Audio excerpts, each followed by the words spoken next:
पिछले फ्राइडे को एक बहुत ही कम बजट में बनी हुई एनिमेटेड मूवी रिलीज हुई जिसने इंडियन एनिमेशन की दुनिया में एक नया स्टैंडर्ड ही सेट कर दिया। नाम है महाअवतार नरसिम्हा। तो hey guys, what is up, क्या हालचाल, कैसे है आप सब। मैं आपका दोस्त आपका स्वागत करता हूँ आज के थोड़े से अलग से वीडियो में, जिसमें हम कोई मार्वल डीसी के सुपर हीरो को कंपेयर नहीं करेंगे। आज हम कंपेयर करेंगे दो मूवीज को, जहाँ एक मूवी ने इंडियन एनिमेशन का स्टैंडर्ड सेट कर दिया और एक मूवी ने लाइव एक्शन होते हुए भी एनिमेशन का ही स्टैंडर्ड गिरा दिया।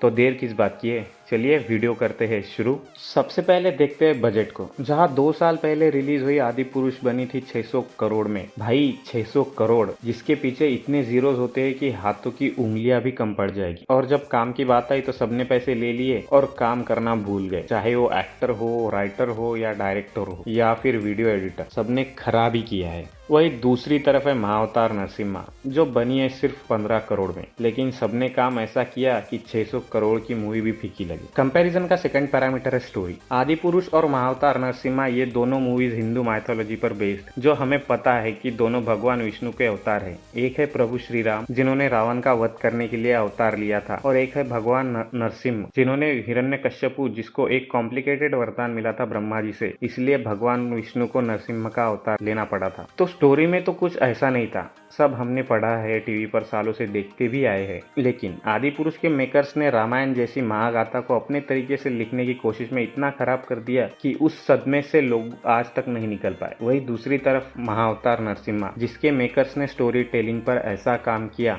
कि मूवी देखने जाओ तो ऐसा लगता है कि मंदिर में जा रहे हैं। रामायण जो कहानी है भगवान के सबसे महान अवतार की, वहां पर लोग देखने भी नहीं गए। खैर छोड़ो, आते हैं अगले पैरामीटर पर। अगला पैरामीटर है सीजीआई और क्रिएटिविटी। जब आदि पुरुष प्री प्रोडक्शन में थी तब इसके मेकर्स कह रहे थे इस मूवी में 2000 से भी ज्यादा सीजीआई शॉट्स होंगे, लेकिन जैसी मूवी सामने आई तो इसमें सीजीआई शॉट्स तो थे, लेकिन इतने घटिया कि अर्ली 2000 के एनिमेटेड मूवीज भी अच्छे लगे। क्रिएटिविटी के नाम पर रावण को सांपों से मसाज करा दी, बाद में रावण के पुष्पक विमान के नाम पर चमगादड़ दिखा दिया। कुछ लोग इसे ड्रैगन कह रहे हैं, लगता है चमगादड़ जैसा दिखने वाला ड्रैगन ही होगा। सारी दुनिया को पता है कि रावण की लंका सोने की थी, जिसे खुद भगवान विश्वकर्मा ने बनाया था, लेकिन जब आदि पुरुष की बात आई तो इन्होंने दिखा दिया एसगार्ड, और वो भी जला हुआ। बस इन्होंने इतनी मेहनत की कि थॉर की एसगार्ड को उठाया और काला बनाकर चिपका दिया, इतनी कामचोरी की है। आदि पुरुष में तो वानर सेना के नाम पर गोरिल्ला का झुंड दिखाया गया था। रावण, जिसका एक और नाम है दशानन, यानी जिसके 10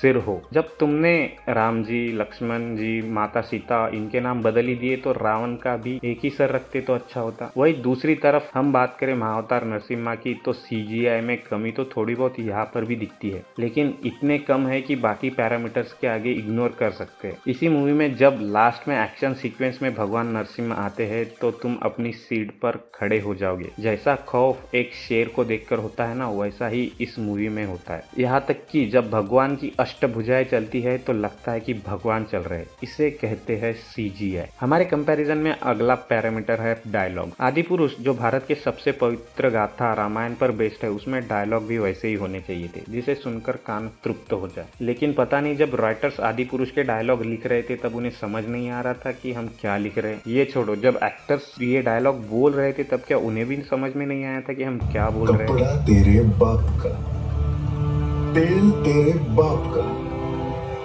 आग भी तेरे बाप की, और जलेगी भी तेरे बाप की।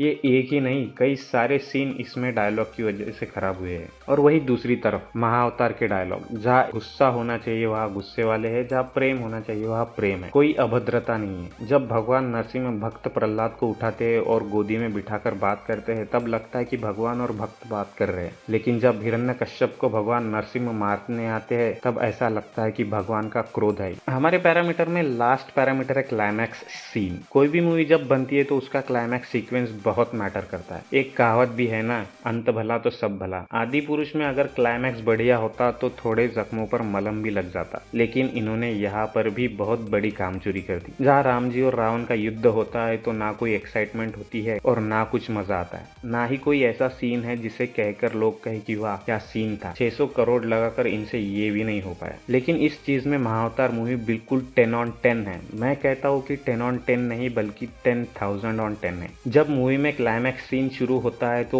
नजरें एक सेकंड के लिए भी मूवी से नहीं हटती। भगवान का रुद्र रूप देखकर हमारी धड़कनें बढ़ने लगती है। इतना एंगेजिंग सीन है वो, इसे कहते हैं क्लाइमैक्स। मजा ही आ जाता है। इन सब में पता है आदि पुरुष के मेकर्स कहा चुके नियत में। दोनों मूवीज में ऐसा कुछ नया तो नहीं था जो हमें पता ना हो, जो हमने देखा ना हो। बस फर्क था किस भावना से आप मूवी बनाते हो। जहाँ एक तरफ आदि पुरुष है सामान्य से भी बहुत नीचे और दूसरी तरफ है महाअवतार, एक असामान्य, अद्भुत और अद्वितीय एक्सपीरियंस देती है। इस वीडियो में मुझे किसी को हर्ट नहीं करना है और ना ही मुझे मूवीज बनाना आता है। मैं बस इतना कहना चाहता हूँ कि जब आप ऐसी मूवी बनाओ जो लोगों की आस्था से जुड़ी हो तो आप भी पूरी आस्था लगाओ और मूवी बनाओ। तो इसी के साथ आज की वीडियो को करते हैं खत्म। वीडियो कैसी लगी कमेंट्स में जरूर बताना। मिलते हैं अगली वीडियो में, तब तक के लिए अपना ध्यान रखना। सी यू सून।